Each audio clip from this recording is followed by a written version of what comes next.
What's in my bag? I've got a pair of, now these are some readers that I had from last year. They were actually my reading glasses, but I got new bifocals. And then these are 350. I guess you could use them for the computer too, reading glasses. I have some crayons and pens that I can put in here too.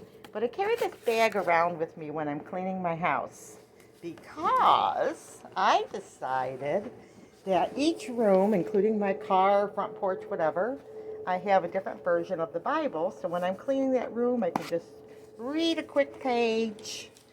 And I also have my Bible, or my, like, a little commentary. It's um, this is the Evangelical Sunday School commentary. These are older, but they're all pretty much the same. So I can read this or I can read this, and it's just kind of, it's fun. So if I'm cleaning my back porch, this is just the little Bible I have out here. I can sit down and it's handy.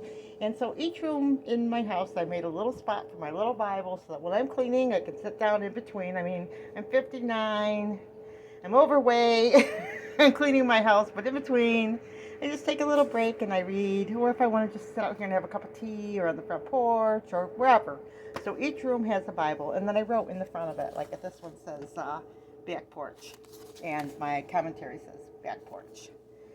So there you go. Just an idea when you're cleaning. I've heard of women taping scripture verses on their cleaning products, and they memorize the verses while they're cleaning, and when they throw it away, they put a new verse on the cleaning supply. Okay, guys, remember, big or small, you too can be a backyard farm. God bless.